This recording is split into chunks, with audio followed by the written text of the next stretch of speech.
12 ለመሬቶችን ታከው የሚገኙ የውሃ ተፋሰሶችን ያሏት ኢትዮጵያ እነዚህ ተፋሰሶች በአቅማቸው ልክ እንኳን ባይሆን እንደየባህሪያቸው የተለያዩ አገልግሎቶችን በመስጠት እድገቷን እየደገፉ ይገኛሉ። ይሁን እንጂ ከህዝብ ቁጥር መጨመር ከአሰፋፈር ሰው ሰራሽና ተፈጥሯዊ ችግሮችን ተከትሎ አንዳንድ ተፋሰሶች ለብክነትና ለብክለት ተጋላጭ ሆነው ይታያሉ።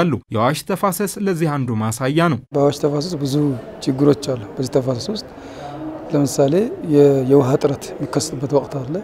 እንደዚህ ደግሞ የውሃ ጥራት አብዛኛው የአዋሽ ተፋሰስ ላይ በአዲስ አበባ ዙሪያ ያሉ እንደዚህ ባዳማ እንደዚህ የተለያዩ ከ60% በላይ ያገረቷ ኢንዱስትሪዎች በዚህ ዙሪያ ነው የሚገኙት፣ በዚህ ተፋሰስ ውስጥ ነው የሚገኙት እና ከነዚህ ኢንዱስትሪዎች የሚወጣው የተለያዩ ፍሳሾች ብዙ ጊዜ የአዋሽ ተፋሰስ ላይ የአዋሽ ወንዝ ላይ የተለያዩ ብክለት የሚያስከትልበት ሁኔታዎች አሉ። እነዚህን አደጋዎች ለመከላከል በርካታ ተግባራት የተከናወኑ ሲሆን የአረንጓዴ አሻራና የተቀናጀ የአፈርና ውሃ ጥበቃ ስራዎች በአጭር ጊዜ የውሃ ጋኖቻችንን የሞሉ ውጤቶች ተገኝተውባቸዋል። እነዚህ ጅምር ውጤቶች ዘላቂ እንዲሆኑ የተቀናጀ የተፋሰስ አስተዳደር ስርዓት መዘርጋትና ዘላቂ ድጋፍ ማድረግ ያስፈልጋል። ታዲያ በዚህ አግባብ የውሃና መሬት ሀብት ማዕከል ከውሃና ኢነርጂ ሚኒስቴር ጋር በጋራ በመሆን ብራይት የተሰኘ በአባይ አዋሽና ተከዜ ተፋሰሶች ላይ ተግባራዊ የሚደረግ አዲስ ፕሮጀክት አስጀምረዋል። ውሃ በአግባቡ ጥቅም ላይ ከዋለ ለብዙ ይሆናል፣ አይባክንም። ካልባከነ ደግሞ ምርት ይዳብራል።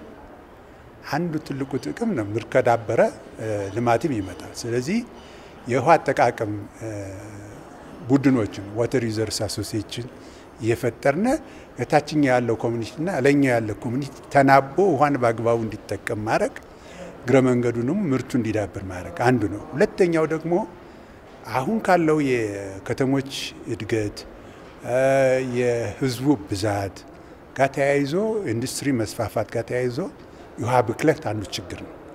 ስለዚህ በተቻለ መጠን የውሃ ብክለት የሚቀርበትን መንገድ ለማስቀረት ስለምንሰራ በዚያም ህብረተሰቡ ከጤናውም ከምኑም ተጠቃሚ ይሆናል። በተከታታይ የሚያጋጥሙንን የድርቅም ሆነ የጎርፍ አደጋዎችን የምንቀንስባቸው ስትራቴጂዎች አስፈላጊ ናቸው። ስለዚህ በቤዝን ፕላኑ ለይተን ካወጣናቸው ስራዎች አንዱ ቴማቲክ ኤሪያዎችና አክሽን ኦነርስ የምንላቸው ወይ ባለቤት ነው የለየ ነው። ስለዚህ በእያንዳንዱ ተፋሰስ እንደራሱ እንደ ተፋሰሱ ባህሪ እና እንደ ተፋሰሱ ያለበት አካባቢ ጎርፍ አደጋንም ባደጋነቱ በመያዝ የፖሊሽንንም ባደጋነቱ በመያዝ እነዚህን አደጋዎች እንዴት አድርጎ ይቀርፋል የሚል ታሳቢ ያደረገ የብራይት ፕሮጀክት በ11 ክልሎች በ71 ዞኖችና በ724 ወረዳዎች ለ6 ዓመታት ተግባራዊ የሚደረግ ነው። ፕሮጀክቱ የተፋሰሶቹ ነዋሪዎችን በአየር ንብረት ለውጥ ምክንያት ከሚከሰቱ ችግሮች ተጋላጭነታቸውን የሚቀንስና ኑሯቸውን የሚያሻሽል እንደሚሆን ታምኖበታል። የውሃ ምደባ ይህንን ችግር ይቀርፋል ብለን እናስባለን። ቀጥሎ እንደዚህ የዋተር ኳሊቲ ያልነው የውሃ ጥራት ያልነውን በዚህ ከኢንዱስትሪ ጋር የተያያዙ ጉዳዮች በሰፊው አዌርነስ ስራ በመስራት ከኢንዱስትሪዎች ጋራ ከአካባቢ ጥበቃ ጋራ ከተለያዩ ባለድርሻ አካላት ጋራ በዚህ ፕሮጀክት አዌርነስ በመፍጠር ካፓሲቲ ቢልዲንግ በመፍጠር በተፋሰስ ውስጥ ማለት ነው የውሃ ጥራት ፖሊሽን እንዳይኖር ትልቁ አስተዋጽኦ ይኖራል ብለን አንዱ በዚህ ፕሮጀክት በተፋሰስ ውስጥ ይቀርጻል ብለን ያሰብነው አንዱ ችግር ይሄ ነው። ብዙ ዌትላንድ ምንላቸው እነዚህ ረግረጋማ ቦታዎች አሁን በየቦታው እየጠፉ ናቸው። እነሱ ደግሞ ለአካባቢ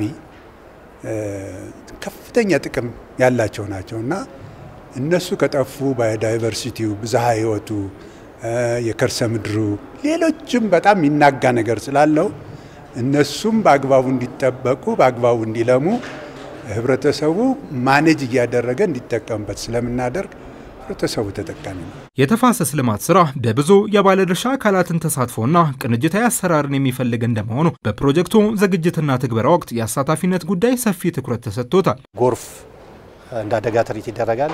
ከአደጋ ስጋትም ጋር በመሆን ድርቅንም ከግብርናው ጋር በመሆን ትሪት ይደረጋል። ብክለትንም ከአካባቢ ጥበቃ በማድረግ ትሪት ይደረጋል። ከዛ አልፎ ደግሞ ብክነትም አለ። ውሃ ብክነትን ደግሞ የውሃ ተጠቃሚዎች እንደ መስኖ ሚኒስቴርም ሌሎችንም የክልሎችን ስርዓታቸው እንዳያርጉ የሚያደርግ ፓኬጅ በቤዝን ፕላን በመንለው ትሪት የሚደረጉ ናቸውና የአየር ንብረቱን በዚህ ታርጌት አድርጎ የሚሰራ ነው።